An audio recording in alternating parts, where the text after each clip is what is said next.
lihatnya gimana nih hasil dari final yang mereka buat?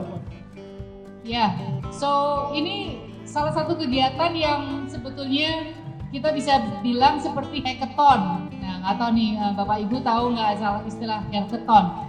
Kodekido sendiri beberapa kali sudah mengadakan kegiatan yang kita branding dengan nama Kido Hack, yaitu hackathon untuk anak-anak.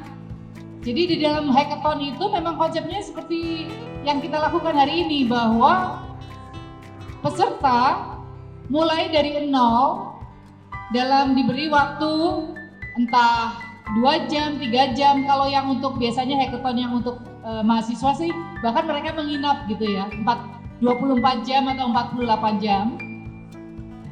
Didorong untuk kolaborasi mulai dari planning, kemudian visualisasi, merencanakan alur proyeknya, membagi-bagi tugas, kemudian mengimplementasikan ide tersebut sampai akhirnya menjadi suatu proyek yang bisa berjalan.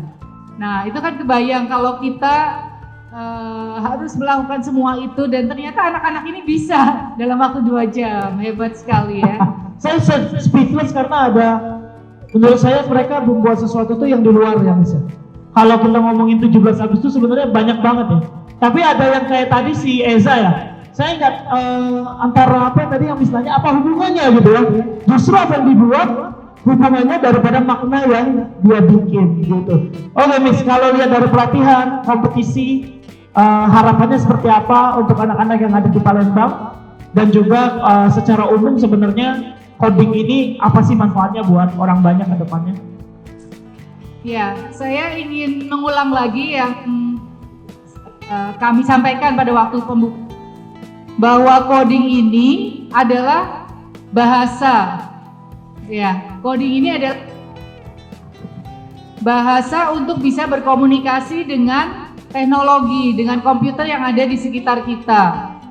Nah, kalau kita bayangkan barang apa sih yang tidak ada komputer yang akan kita pakai di saat ini, apalagi di saat depan. Semua barang-barang di sekitar kita ini semakin banyak yang menggunakan komputer, smart device ya, Internet of Things. Nah, kalau kita anak-anak kita ini kita ingin supaya mereka bisa punya tools untuk berkreasi, untuk membuat sesuatu dengan teknologi yang ada. Nah, basicnya apa? Ya mereka harus belajar bahasanya, yaitu bahasanya itu ya bahasa programming atau coding ini. Ya, jadi bukan hanya untuk anak saya mau belajar coding karena supaya nanti kuliahnya bisa jadi programmer. Ya tentunya kalau mau jadi programmer lebih bagus dari kecil, tentu itu jawabannya betul. Tapi bukan hanya untuk yang akan berkarya di bidang programming. Semua profesi itu kan akan berinteraksi dengan teknologi.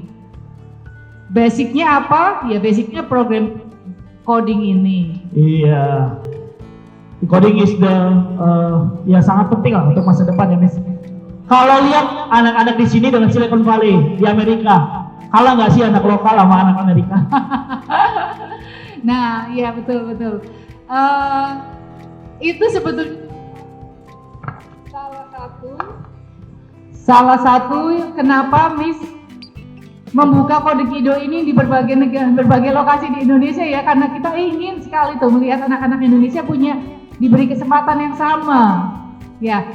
Dan ternyata tidak kalah, coba kayak tadi, ternyata mereka juga bisa ya, diberi waktu 2 jam mulai dari nol menghasilkan sesuatu yang bisa berjalan. Yang mungkin Miss melihat masih kurang adalah confidence, rasa percaya diri gitu ya. Dan itu akan bisa muncul kalau mereka memang sering berlatih. Artinya diberi kesempatan presentasi, diberi kesempatan seperti ini, ikut kegiatan yang macam-macam, diberi bekal ilmu.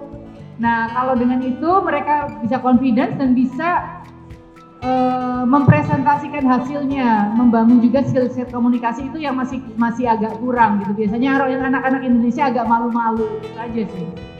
Oke, terima kasih Miss Mel. Kita lihat hasilnya nanti, apapun hasilnya, saya yakin luar biasa.